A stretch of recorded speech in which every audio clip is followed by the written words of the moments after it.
Prime Minister, Mr. Defense Minister, General, allow me to introduce myself. My name is François Rousseau. I'm in charge of an informal research group, which does not appear in your organization charts. Our president, to whom I personally and exclusively refer, thought it useful, if not necessary, that I clarify for you a certain number of issues. You think that as initiates you're better informed than most people. Allow me to doubt it.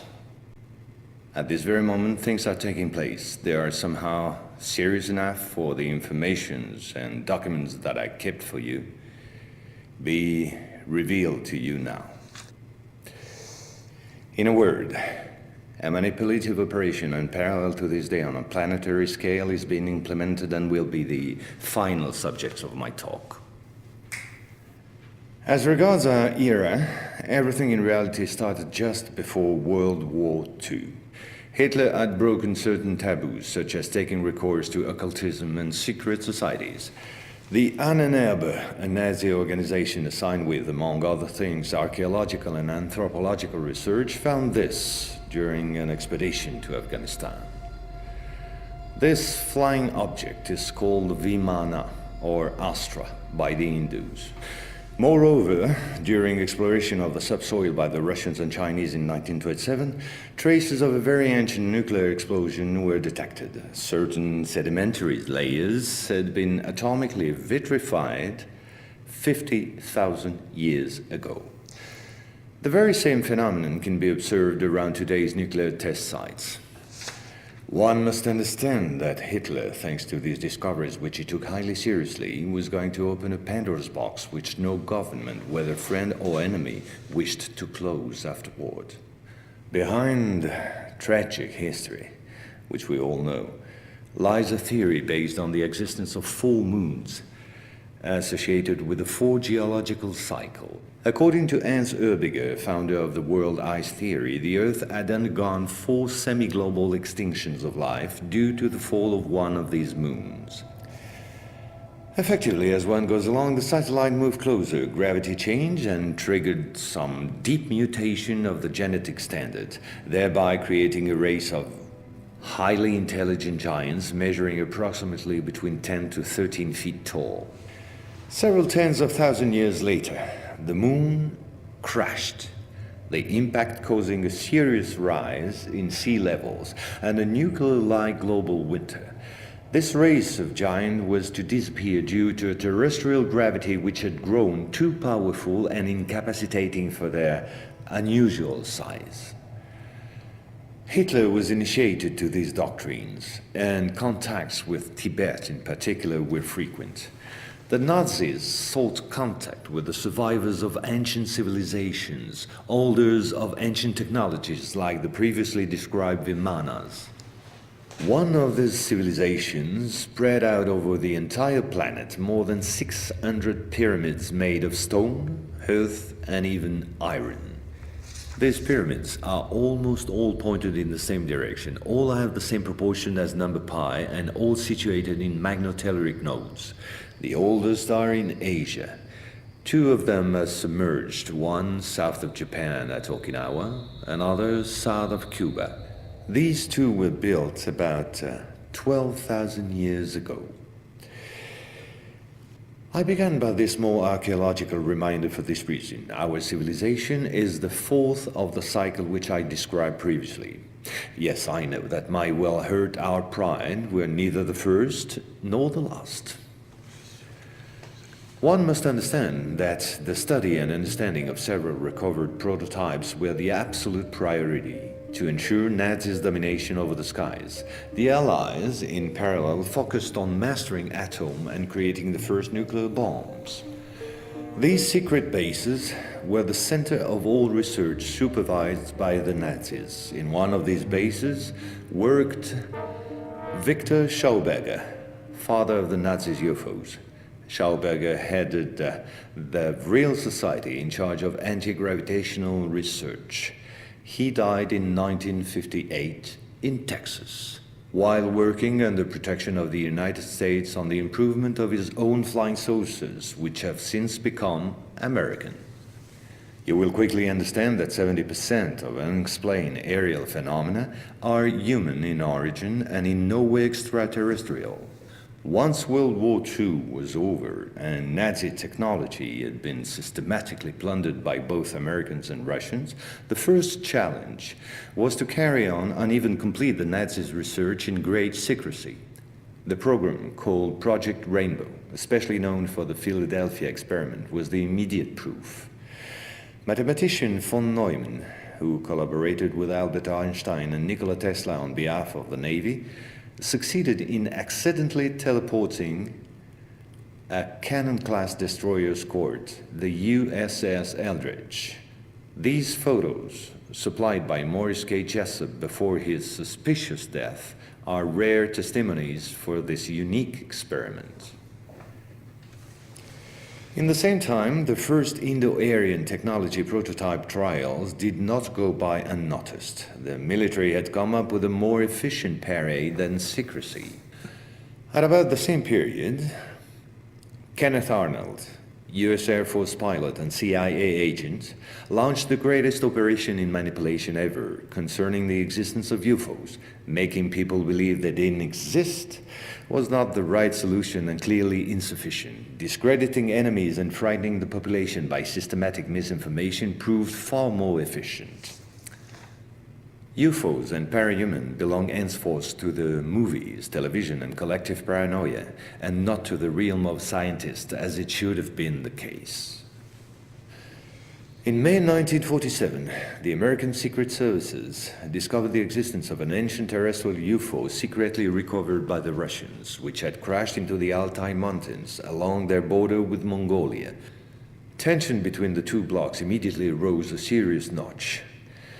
The discovery was spectacular, and so not to lose face, the Pentagon, in tandem with the CIA, decided to tell lies and imagine a huge bluff to convince both the Russians and the world at large that they too recovered an UFO in Roswell in July 1947.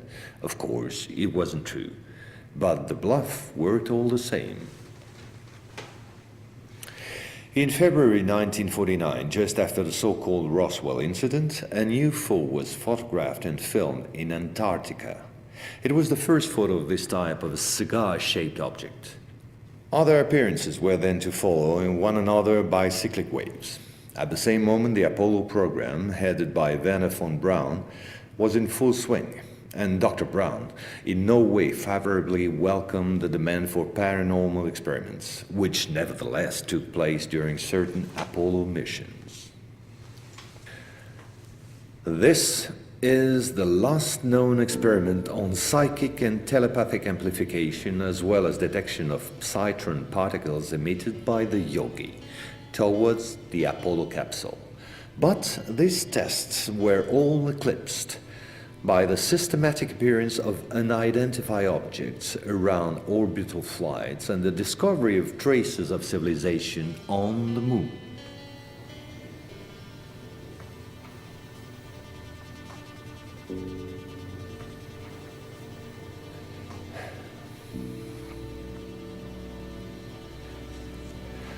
NASA had to face an avalanche of data and embarrassing proofs. The only solution was to put everything under the cloak of defense secret.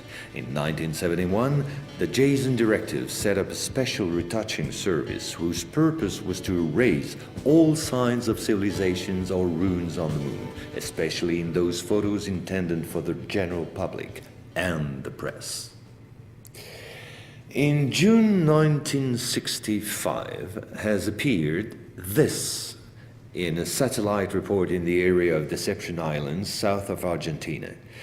The Russians tried to sabotage the refloating operation in vain, despite the violence of the confrontation. The flying object was finally brought back to Edwards Air Force Base in California. And 10 years later, the first anti-gravitational drone using magneto-hydrodynamic propulsion, or MHD, made its debut test flight in the desert around Edwards Air Force Base, where a number of prototypes came into being. The Belgians got a small glimpse of so-called UFOs in 1989 and 1990. The incriminated model was a triangular-shaped Astra TR-3B or XR-7, capable of flying in total silence at more than Mach 10. Now I would like to speak to you about another concrete application of such technology. The B-2 bomber, whose development started in 1982. The official B-2 stealth bomber, which flew for the first time in 1989, was to serve as cover for another unconventional B-2 to be built in parallel. This top-secret model used, among other things, a plasma creation system, exploiting the airflow like an MHD generator. This system produces ionization of the air around the B-2, thereby suppressing air resistance while ensuring total invisibility for any type of radar. This nuclear bomber has flown for 15 years now at more than Mach 10. It can fly around the Earth in just a few hours without being seen. Naturally, such military research was to give rise to many commercial spin-offs. Over the last 10 years, we've seen the appearance of dozens of non-lethal armaments like E-bombs or electromagnetic bombs, as well as, of course, microwave weapons and powerful lasers. The US Department of Defense, through the multinational Raytheon, decided to invest a gigantic amount of money in an experimental program called HAARP, or High Frequency Activate Auroral Research Program. And it was quite a program. Officially, the base in Alaska studies the ionosphere. In truth, the real possibilities of the installation are enormous. Climate manipulations,